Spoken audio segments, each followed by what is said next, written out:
తెలంగాణలో త్వరలోనే దాదాపు 23,000 గవర్నమెంట్ స్కూల్స్ మాయం కాబోతున్నాయి. ఎస్, మీరు విన్నది నిజమే. రీసెంట్గా CM Revanth Reddy Bengaluru the Hindu huddle ప్రోగ్రాంలో మాట్లాడుతూ రాష్ట్రంలో ఉన్న 27,000 ప్రభుత్వ స్కూళ్లను కుదించి కేవలం 4,000 క్లస్టర్ స్కూళ్లుగా మారుస్తామని ఒక స్టేట్మెంట్ ఇచ్చారు. క్లస్టర్ స్కూల్స్ పెట్టి కార్పొరేట్ లెవెల్ ఫెసిలిటీస్ ఇస్తామనడం వినడానికి బాగానే ఉంది, కానీ ప్రాక్టికల్ గా చూస్తే ఇది పేద పిల్లల చదువుల మీద కోలుకోలేని దెబ్బ కొట్టబోతోంది. అసలు ఈ నిర్ణయం వెనుక ఉన్న గ్రౌండ్ రియాలిటీ ఏంటి? కేసీఆర్ హయాం నుంచి రేవంత్ రెడ్డి హయాం దాకా అసలు ప్రభుత్వ స్కూళ్ల పరిస్థితి ఏంటి? ఇది పేద విద్యార్థికి ఎలా శాపం కానుంది? ఇలాంటి ఇంపార్టెంట్ పాయింట్స్ అన్ని ఇప్పుడు డిస్కస్ చేద్దాం. మన ప్రభుత్వం పాలకులు మార్చొచ్చు, కానీ ప్రభుత్వ స్కూళ్లను మూసివేసే ట్రెండ్ మాత్రం మారడం లేదు. ఈ నంబర్స్ ఒకసారి చూడండి. రేవంత్ రెడ్డి హయాంలో 2024-25 విద్యా సంవత్సరంలో దేశంలోనే అత్యధికంగా తెలంగాణలో 2,081 స్కూళ్లు జీరో ఎన్రోల్మెంట్ నమోదయ్యాయి.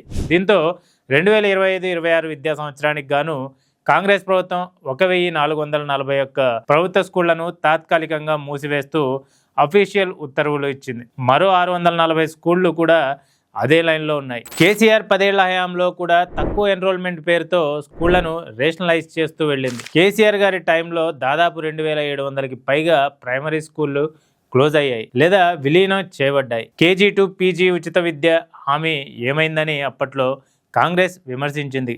కానీ ఇప్పుడు కాంగ్రెస్ ప్రభుత్వం ఏకంగా 27,000 నుండి 4,000కు స్కూళ్లను కుదిస్తానంటోంది. విద్యారంగంలో ఒక పెద్ద భూకంపాన్ని సృష్టించబోతోంది. ఇలా ఇన్ని వేల స్కూళ్లు ఒకేసారి మూతపడితే క్షేత్రస్థాయిలో ఉన్న 3 పెద్ద శాపాలు ఏంటో చూద్దాం. ఒకటి, రవాణా సౌకర్యం. ప్రభుత్వం ఏమో చాలా ఈజీగా మేము ఫ్రీ బస్సులు పెడతాం, ఆటోలు ఏర్పాటు చేస్తాం, పిల్లల్ని క్లస్టర్ స్కూళ్లకు చేర్చుతాం అని కలరింగ్ ఇస్తోంది. కానీ ఒక్కసారి మన తెలంగాణలోని పల్లెటూళ్లలో గ్రౌండ్ రియాలిటీ ఆలోచించండి. అసలే ఊళ్ళల్లో రోడ్ల పరిస్థితి ఏంటో మనందరికీ తెలుసు. ఇప్పటికే సరిగ్గా ఆర్టీసీ బస్సు సర్వీస్ లేని గ్రామాలు 100లో ఉన్నాయి. పొద్దున 9ంటికి స్కూల్ ఉంటే బస్సు ఎప్పుడు వస్తుందో ఎప్పుడు తీసుకెళ్తుందో ఎవరికి తెలియదు.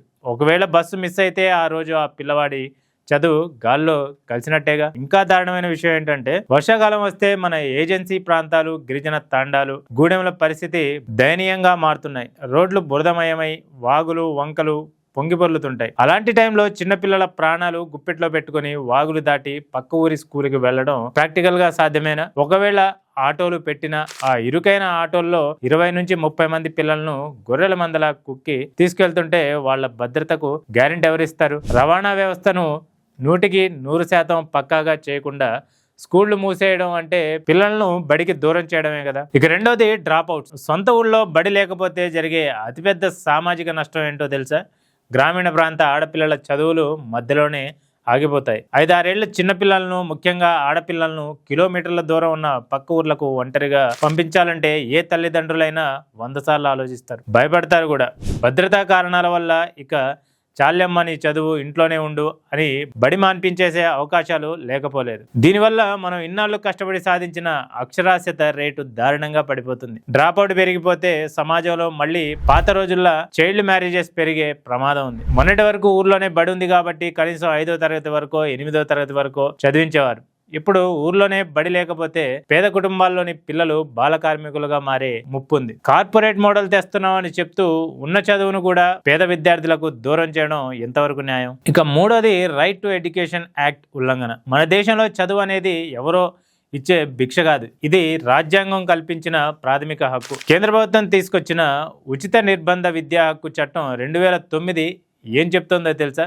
6 నుండి 14 ఏళ్ల లోపున్న ప్రతి చిన్నారికి తన ఇంటి నుంచి కేవలం 1 కిలోమీటర్ పరిధిలోనే ప్రాథమిక పాఠశాల అందుబాటులో ఉండాలని. ఇది చట్టబద్ధమైన రూల్. కానీ ఇప్పుడు తెలంగాణ ప్రభుత్వం ఏకంగా 27,000 స్కూళ్లను 4,000కు కుదించేస్తామంటోంది. అంటే దాదాపు 23,000 స్కూళ్లు క్లోజ్ అవుతాయి. దీనివల్ల రాష్ట్ర వ్యాప్తంగా సుమారు 9,000కు పైగా గ్రామాల్లో అసలు బడి అనేదే లేకుండా పోతుంది. పిల్లలు 5 నుంచి 10 కిలోమీటర్ల దూరం ప్రయాణించాల్సి వస్తుంది. ఇది ముమ్మాటికి విద్యా హక్కు చట్టాన్ని నిలువుగా ఉల్లంఘించడమే కదా. ప్రభుత్వం చేయాల్సింది రూల్స్ మార్చడం కాదు. ఈ చట్టం ప్రకారం ప్రతి ఊర్లో ఉన్న స్కూల్స్ని బలోపేతం చేయడం. చట్టాల్ని రక్షించాల్సిన ప్రభుత్వమే ఇలా ఉల్లంఘనకు పాల్పడితే ఇక పేదోడికి దిక్కెవరు? తెలంగాణ ప్రభుత్వం ప్రవేశపెట్టిన 2026-27 ఆర్థిక సంవత్సరం బడ్జెట్ లో విద్యారంగానికి మొత్తం 26,674 కోట్లు కేటాయించింది. గత ఏడాదితో పోలిస్తే ఈసారి బడ్జెట్ కేటాయింపులు పెరిగాయి. మొత్తం 3.24 లక్షల కోట్ల రాష్ట్ర బడ్జెట్ అవుట్లెట్ లో విద్యారంగానికి దక్కిన వాటా 8.22%. అయితే కాంగ్రెస్ తన మేనిఫెస్టోలో 15% ఇస్తామని హామీ ఇచ్చింది. తెలంగాణ ఎడ్యుకేషన్ కమిషన్ 18% సిఫార్సు చేసిందని గుర్తు చేస్తూ ఈ కేటాయింపులు సగం కూడా లేవని ఉపాధ్యాయ సంఘాలు, విపక్షాలు విమర్శిస్తున్నాయి. దీనిపై సీఎం రేవంత్ రెడ్డి స్పందిస్తూ రాబోయే రోజుల్లో దీన్ని దశల వారీగా 15%కి పెంచుతామని చెప్పారు. ప్రభుత్వ బడ్జెట్లో విద్య 26,674 కోట్లు కేటాయించిన అందులో ఎక్కువ భాగం కేవలం బిల్డింగ్ నిర్మాణానికే పోతుంది తప్ప విలేజ్ లెవెల్లో ఉన్న 23,000 స్కూళ్లను బాగు చేయడానికి సరిపోవడం లేదు. అందుకే వాటిని మూసేస్తున్నారు. అసలు ప్రభుత్వ బడుల పరిస్థితి ఎందుకు ఇలా అయిందో ఒకసారి లుక్కేద్దాం. మన పల్లెటూరులో ఒక సామెత ఉంటుంది, గుడి లేని ఊర్లో ఉండొద్దు, బడి లేని ఊర్లో బతకొద్దు అని.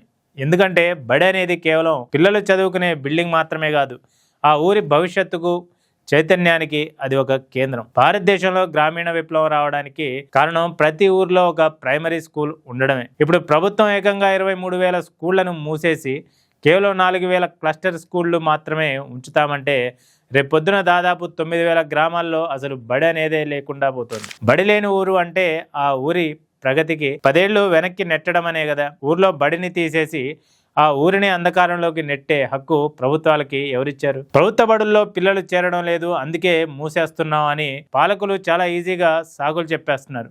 కానీ అసలు పిల్లలు ప్రైవేట్ బడుల వైపు ఎందుకు వెళ్తున్నారు? పేద తల్లిదండ్రులు రెక్కలు ముక్కలు చేసుకొని అప్పులు చేసి మరీ వేలల్లో ఫీజులు కట్టే ప్రైవేట్ స్కూళ్లకు పంపుతున్నారంటే దానికి కారణం ప్రభుత్వ బడులపై నమ్మకం లేకపోవడం అనే కదా. ప్రైవేట్ స్కూల్లో కనీసం ఇంగ్లీష్ మీడియం పక్కాగా ఉంటుంది, టైంకి క్లాసులు జరుగుతాయి, పిల్లలపై పర్యవేక్షణ ఉంటుంది అని నమ్ముతున్నారు. అదే ప్రభుత్వ బడుల్లో ఇంగ్లీష్ మీడియం అని బోర్డులు పెట్టారే గాని చెప్పడానికి సరిపడా టీచర్లు లేరు. ఉన్న టీచర్లకు నాన్ టీచింగ్ డ్యూటీస్ ఎక్కువైపోతున్నాయి. అంటే ప్రభుత్వాలు కావాలనే ప్రభుత్వ విద్యను నిర్వీర్యం చేసి ప్రజలను ప్రైవేట్ సంస్థల వైపు పరిగెత్తేలా చేస్తున్నాయి. మన ప్రభుత్వ బడుల్లో కనీస వసతులు ఎందుకు లేవు? రాష్ట్ర బడ్జెట్లో విద్యకు 26,674 కోట్లు కేటాయించామని ప్రభుత్వం గొప్పలు చెప్తోంది. కానీ ఆ డబ్బులన్నీ ఎటుపోతున్నాయి? వేల స్కూళ్లలో ఈ రోజుకి కనీసం ఆడపిల్లలకు టాయిలెట్స్ లేవు, తాగడానికి మంచి నీళ్లు లేవు, వర్షం వస్తే కురిసే బిల్డింగ్లు ఉన్నాయి. మరి స్కూళ్లకు వసతులు లేకపోతే, టీచర్లు లేకపోతే ఆ వసతులు పెంచాలి, కొత్త టీచర్లను రిక్రూట్ చేయాలి. అంతే తప్ప సమస్య ఉంది కాబట్టి స్కూళ్లను మూసేస్తాం అనడం ఎంతవరకు న్యాయం? రోగికి వైద్యం చేయాల్సింది పోయి రోగినే చంపేస్తాం అన్నట్టుంది ఈ క్లస్టర్ స్కూళ్ల పాలసీ. ఈ స్కూళ్ల మూసివేత వెనుక విద్యావేత్తలు, విపక్షాల వ్యక్తం చేస్తున్న అతిపెద్ద ఆరోపణ అలాగే అనుమానం ఏంటో తెలుసా? మన టౌన్లలో ప్రభుత్వ స్కూళ్లు ఉన్న స్థలాలు చాలా ప్రైమ్ లొకేషన్ లో ఉన్నాయి. కోట్ల రూపాయలు విలువైన భూములు అవి. ఇప్పుడు తక్కువ ఎన్రోల్మెంట్ పేరుతో ఈ 23,000 స్కూళ్లను మూసేస్తే రాబోయే రోజుల్లో ఆ విలువైన ప్రభుత్వ భూములన్నీ ఖాళీగా పడుంటాయి. ఆ తర్వాత క్రమంగా వాటిని ప్రైవేట్ వ్యక్తులకు, లీజుల పేరుతో, రియల్ ఎస్టేట్ వ్యాపారులకు, కార్పొరేట్ సంస్థలకు కట్టిబెట్టడానికి లోపల ఒక పెద్ద స్కెచ్ నడుస్తున్నట్టుంది అనే అనుమానాలు కూడా వ్యక్తపరుస్తున్నారు చాలా మంది. ప్రజా ఆస్తులను, పేదవాడి చదువులను తాకట్టు పెట్టి రియల్ ఎస్టేట్ వ్యాపారం చేయాలని చూస్తే మాత్రం తెలంగాణ సమాజం ఊరుకోదు. ఇక బాటం లైన్ ఏంటంటే క్లస్టర్ స్కూల్స్ పెట్టి డిజిటల్ క్లాసులు ఇవ్వడం మంచిదే, కానీ ముందు వసతులు కల్పించి రవాణా వ్యవస్థను 100%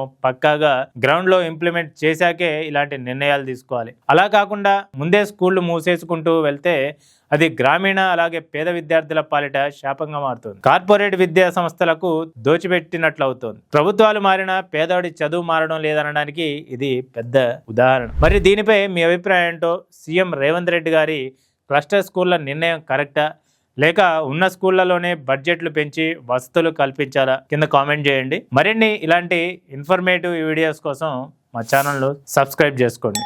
ఇది ఇవాల్టి 23,000 ప్రభుత్వ స్కూళ్ల మూసివేతకు కారణాలు. This is Riyaz signing off.